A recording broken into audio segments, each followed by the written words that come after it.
Expect किया जाता है कि गोल्ड धरती पे नहीं बल्कि पृथ्वी के बाहर गैलेक्सी में तैयार हुआ था। करोड़ों साल पहले गैलेक्सी में स्टार तैयार हुए।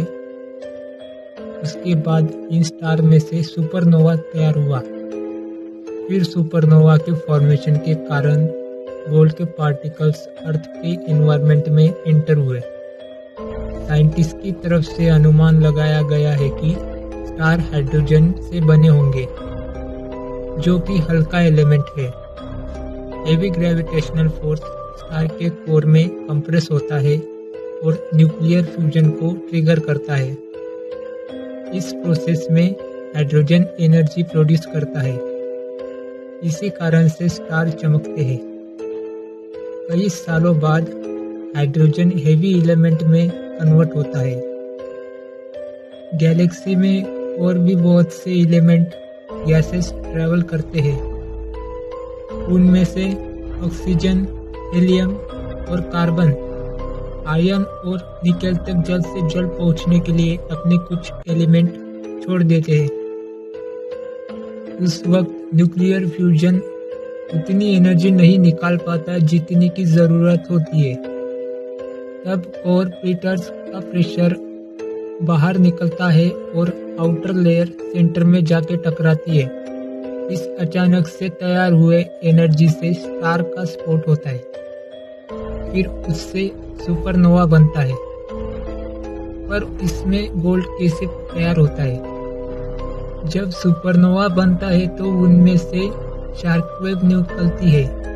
इन वेव्स का प्रेशर और स्पीड इतनी ज़्यादा होती है कि ये पूरी गैलेक्सी में करोड़ों मील दूर तक फैलती है। इन वेव्स में गैसेस और डस्ट मौजूद होती है। जब ये आसपास के किसी स्टार या प्लैनेट के नज़दीक जाती है तब ग्रेविटी के कारण उस प्लैनेट के एनवायरनमेंट में एंटर होती है। फिर कई सालों बाद सोना हमें जमीन के अंदर या पानी में मिलता है।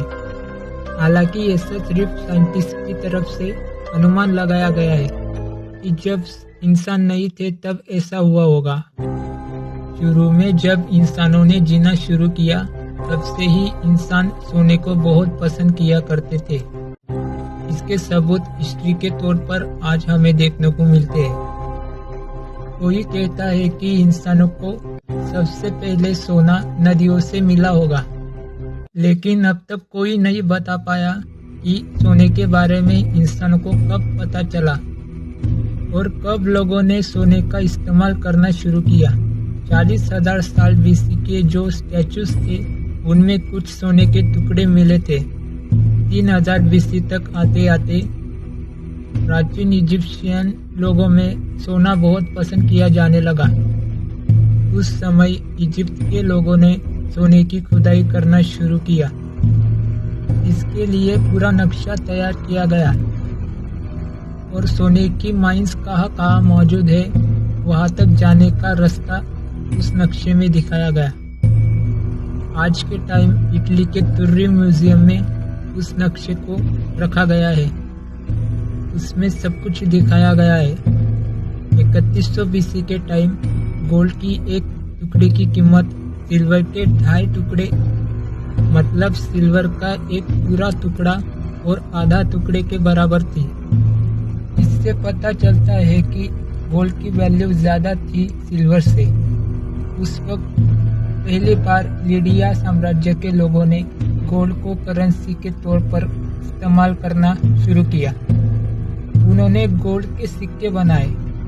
आज के टाइम वो देश तुर्की है। उस वक्त इसी एरिया से गोल्ड की ज्वेलरी बनाना भी शुरू हुआ। 700 बीसी में लिडियन व्यापारियों ने पहला सिक्का तैयार किया। 63% गोल्ड और 27% सिल्वर मिक्स करके एक कॉइन बनाया गया। इन्हें इलेक्ट्रम कहा जाता है। सिक्कों के रूप में बहुत सारा सोना जमा कर लिया लिडिया के व्यापारियों ने। गोल्ड को करेंसी के लिए इस्तेमाल करना एक अच्छी चॉइस थी उस वक्त, क्योंकि वो पोर्टेबल था और उसे लंबे टाइम तक इस्तेमाल किया जा सकता था। ग्रीक के बाद रोमन एम्पायर ने गोल्ड माइंस को खोदना शुरू किया। उन्होंने जमीन से गोल्ड निकालने के लिए हाइड्रोलिक प्रोसेस का इस्तेमाल किया। उसके बाद लुइस और लॉन्गटॉम्स तैयार किए। अब ये क्या होता है? जमीन के अंदर मिट्टी में गोल्ड के छोटे टुकड़े होते हैं। अब इनमें हवा में उड़ने वाली धूल के जितने छोटे सोने के कण भी हो सकते हैं। इन गोल्ड पार्टिकल्स को जमा करने के लिए पानी के जरिए उन्हें छाना जाता है।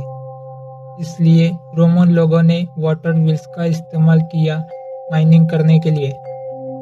गोल्ड प्योर फॉर्म में निकलता है तब उसके ऊपर बहुत थोड़े सल्फर और कार्बन के पार्टिकल्स होते हैं। उन्हें निकालने के लिए गोल्ड को हल्का सा हीट किया जाता था। धीरे धीरे समय बीतता गया। 3100 BC से 16वीं शताब्दी तक इंसान पहुंचे। 16वीं शताब्दी तक आते आते इंसानों की बहुत सी सिविलाइजेशन बनती गई और ख़त्म होती गई। ऐसी एक सिविलाइजेशन साउथर्न अमेरिकन कॉन्टिनेंट में तैयार हुई जिसका नाम था इक्का सिविलाइजेशन। इस सभ्यता के लोग जिस एरिया में रहते थे, जिस जमीन पर जी रहे थे, उस जमीन की मिट्टी में सोना सबसे ज़्यादा था। मानो जैसे कि पृथ्वी का आधा सोना उसी जमीन में पड़ा हो। वो लोग इस सोने का इस्तेमाल अपने रोजमर्रा के कामों में करने लगे। उस जमीन के अंदर बाकी मेटल्स की क्वांटिटी कम थी, लेकिन सोना भरपूर मात्रा में था। वहाँ पे सोना इतना था कि लोग दीवारें भी गोल्ड की बनाते थे। लेकिन इस सोने को किसी की बुरी नज़र लगती है। 16वीं शताब्दी में पोर्तुगीज नाम का सफारी बड़े से जहाज में सवार होकर पृथ्वी का पूरा चक्कर लगाने निकल पड़ता है। समंदर के रास्ते से आगे बढ़कर वो इस जगह पर पहुंचता है। इस जमीन पर उतरने के बाद सोने का भंडार देखकर वो चौंक गया। सोने को हासिल करने के लिए उसने इक्का सभ्यता के लोगों को खत्म कर दिया और 18वीं सदी में पूरा सोना साउथर्न अमेरिकन कॉन्टिनेंट से यूरोप ले गया। उसके बाद साल 1848 में अमेरिका के नदियों में और जमीनों में सोने के टुकड़े मिले। वहां से अलग अलग देशों के जमीनों के अंदर सोने को तलाश करना शुरू हुआ। गोल्ड हमें धरती से बड़ी मेहनत से मिलता है। किसी जमीन में सोना शुद्ध रूप में मिलता है तो किसी जमीन में सोना दूसरे मेटल के साथ मिक्स हुआ मिलता है। ऐसे सोने को हासिल करने के लिए उसे कई प्रोसेस से गुजारा जाता है। इसमें खर्चा भी बहुत होता है। इससे गोल्ड महंगा हो जाता है। सोना एक दुर्लभ मेटल है। एक बार सोना धरती से निकाला गया तो उसे किसी भी तरीके से तैयार नहीं किया जा सकता। इंसान ने बहुत तरक्की कर ली, लेकिन अब तक मानव जाति के पास ऐसी कोई टेक्निक नहीं है जिससे नया सोना बनाया जा सके। गोल्ड की एक खासियत है कि वो दूसरे मेटल्स की तुलना में ज़्यादा चमकीला है, इसलिए गोल्ड एक महंगा धातु है।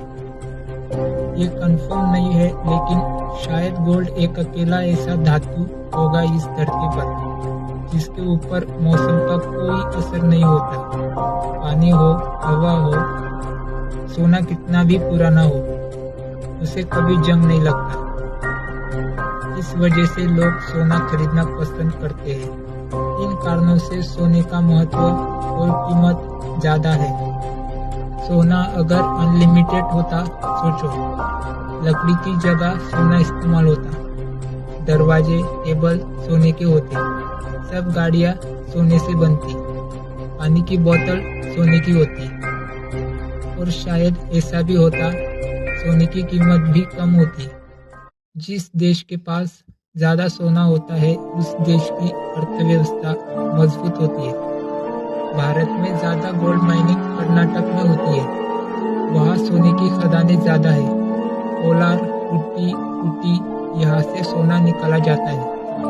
ऐसे और भी जगह थी, लेकिन वहाँ का सोना खत्म हो गया, इसलिए वो खदानें बंद हो गई। भारत के पास 882.10 टन सोना है, जो अन्य देशों के मुकाबले कम है। सोने के मामले में भारत टॉप 10 देशों में शामिल है। असली सोने की चिड़िया अमेरिका है। अमेरिका के पास 8,133.47 टन सोना जमा है, इसलिए अमेरिका नंबर 1 पर है सोने के भंडार के मामले में। गोल्ड का इस्तेमाल ज़्यादातर ज्वेलरी और डेकोरेटिव आइटम या फिर टेम्पल को सजाने के लिए किया जाता है। जब गोल्ड मिट्टी और पत्थरों से निकाला जाता है तो वो हमें छोटे टुकड़ों में मिलता है। वो सोना नेचुरली बहुत प्योर फॉर्म में होता है।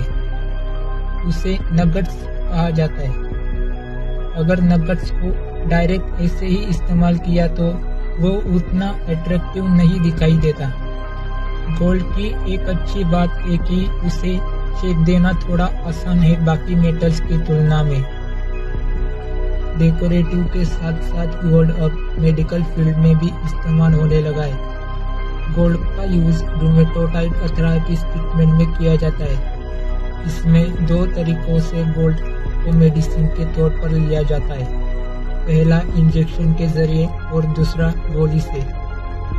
कुछ एक्सपेरिमेंटल कैंसर ट्रीटमेंट में गोल्ड के नैनो पार्टिकल्स का इस्तेमाल किया जाता है। सोना नैनो टेक्नोलॉजी में भी इस्तेमाल किया जाता है। गोल्ड नैनो पार्टिकल्स की वजह से केमिकल रिएक्शन जल्दी होती है और केमिकल चेंजेस होते समय लगने वाली एनर्जी भी कम लगती है। साल 1980 एक जापानीज साइंटिस्ट ने गोल्ड नैनो पार्टिकल्स का इस्तेमाल कार्बन डाइऑक्साइड में मौजूद जहरीला गैस कार्बन मोनोऑक्साइड का ऑक्सीडेशन करने के लिए किया।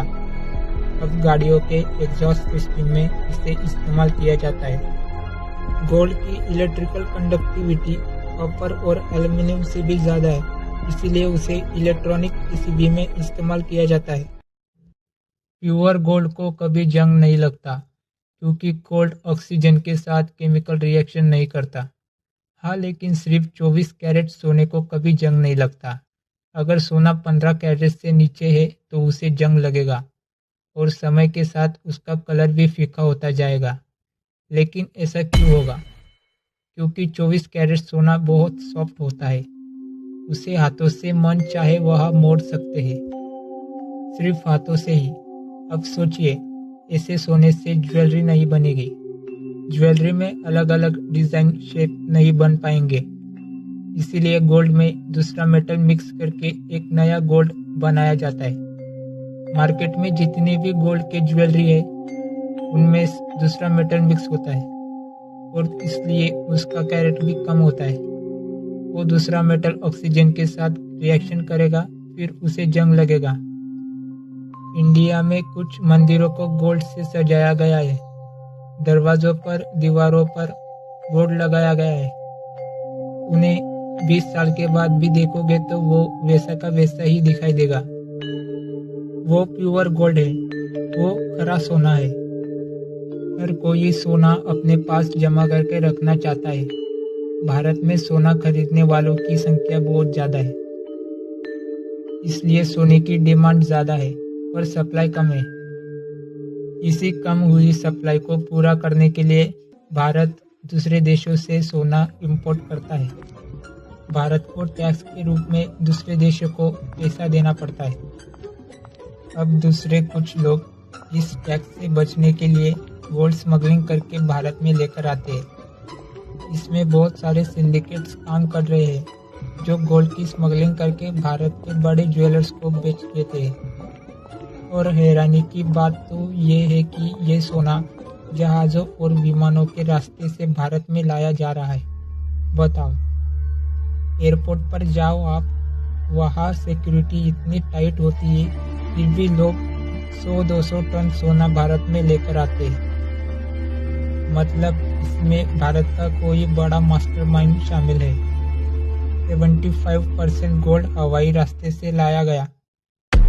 मुंबई, दिल्ली, कोलकाता, पश्चिम बंगाल, तमिलनाडु और कालीकट वो लोकेशन है जहां से गोल्ड स्मगलर्स पकड़े गए। अब तक यहां से 1 मीट्रिक टन सोना पकड़ा जा चुका है। इसकी कीमत 550 करोड़ रुपए है।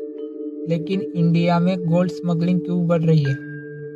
पहला कारण तो ये है कि भारत गोल्ड का बहुत बड़ा मार्केट है। लोग त्योहारों के लिए और सेविंग या इन्वेस्टमेंट के लिए सोना खरीदते हैं। सोना खरीदना एक ज़रूरत है लोगों की। दूसरा कारण गोल्ड के प्राइस। आज गोल्ड का प्राइस 72,000 तोला है, लेकिन यही गोल्ड स्मगलिंग करके बेचा जाए तो उसका प्राइस 58,000 है। तो लोग कौन सा गोल्ड खरीदना पसंद करेंगे। तीसरा कारण इंपोर्ट ड्यूटी। जुलाई 2022 तक गोल्ड के लिए 7.5% इंपोर्ट ड्यूटी लगती थी, लेकिन उसे बढ़ाकर अब 12.5% इंपोर्ट ड्यूटी लगती है। चौथा कारण टैक्स और जीएसटी। गोल्ड पर 3% जीएसटी और 18.45% टैक्स देना पड़ता है। इन सब झंझटों से बचने के लिए गोल्ड छुपा के लाया जाता है। गोल्ड को इनकम का अच्छा स्रोत माना जाता है। जिस किसी के पास सोना होता है उसे रॉयल इंसान समझा जाता है। गोल्ड को लग्जरी आइटम, वेल्थ और रॉयल स्टेटस के नजरिए से आज देखा जाता है। अलग अलग कल्चर में लोग गोल्ड को मनी और पावर मानते हैं। नॉर्मली ज़्यादा सोना जमीन के अंदर से निकाला जाता है और बाकी का पानी में से। इसके लिए पृथ्वी के बहुत सारे हिस्सों में माइनिंग की जाती है। मिट्टी के अंदर से सोना अलग किया जाता है। इस प्रोसेस में पोल्यूशन भी बहुत होता है। स्टडी बताती है कि 20 टन मिट्टी और पत्थर हटाकर उंगली की एक रिंग बने सिर्फ इतना सोना जमीन से निकलता है। तो सोचो 1 टन सोना निकालने के लिए इतनी मिट्टी निकालनी पड़ती होगी। इस मिट्टी में और भी केमिकल मौजूद होते हैं।